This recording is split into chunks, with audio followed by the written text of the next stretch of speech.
wajjumani gareen husniyaadha ni caalti hundumaa gareen husniyaadha ni caalti hundumaa takbiirtaan dhiyeeysa hawaasni mee amma takbiirtaan dhiyeeysa hawaasni mee amma Allahu akbar Allahu akbar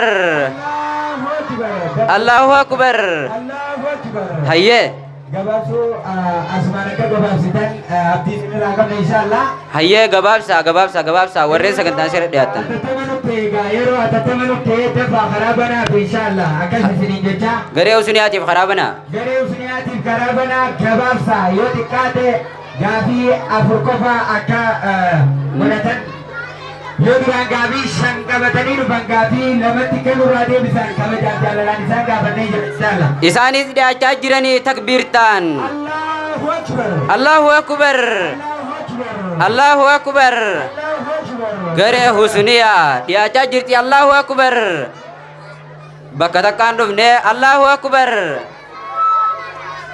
hanga isaan dhufanuu takbiir takbiir takbiir takbiir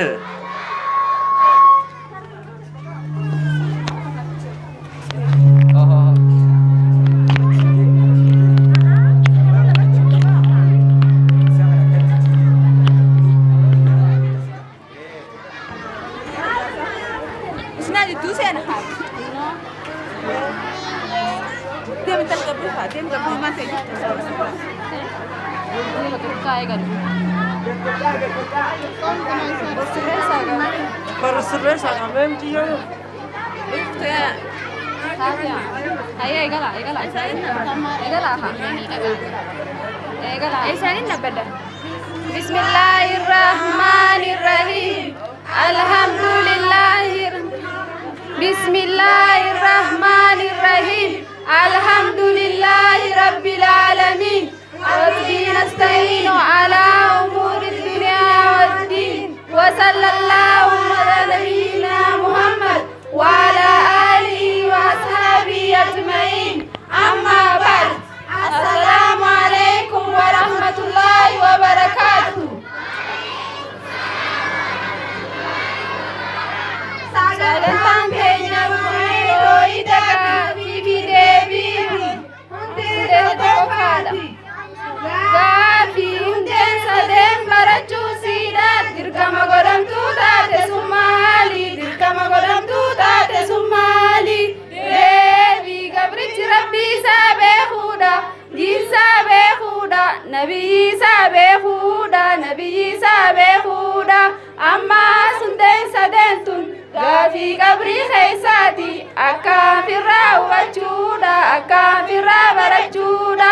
Gaafii rabbiin keenyu deebii rabbiin kiyya isa labamarraa na uume rabbiin kiyya isa niimaa isaatiin na qananiise rabbiin kiyya isa lamtoota hundaa'u qananiise gabbaramaan tokkollee naaf hin taane isa malee nam tokkollee hin gabbaru isa malee nam tokkollee hin yaammatu isa malee nam tokkollee hin gargaarsifadhu isa malee nam tokkollee hin gargaarsifadhu.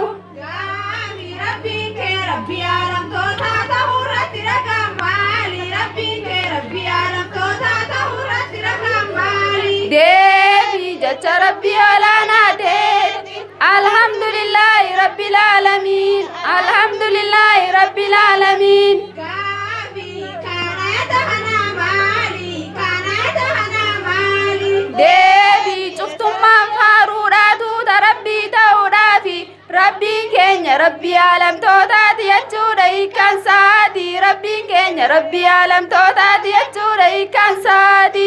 Gaafii kan rabbii jechuudha maali? Kan rabbii jechuudha maali? Deebii mootii gabbaramaa ta'e kataligaa waa hundaatu gara gaggalchaa ta'e hammatuma isaattu ibaadaa akka godhataa ta'e jechuudha hiikkaan saati. Hammatuma isaattu ibaadaa akka godhataa ta'e jechuudha hiikkaan saati. Gaafii rabbii kee jiraachuu isaatii fi jiraachuu dhabuu isaa oomee maaliif beekta? Jiraachuu isaatii fi jiraachuu dhabuu isaa oomee maaliif beekta? Deebii ayata isaatii fi uumaa isaatiin hin beeka. Ayata isaatii fi uumaa isaatiin hin beeka.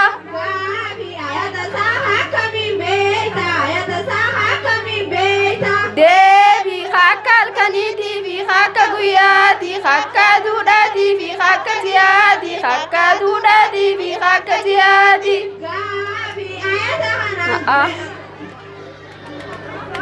درجان دبي خنامات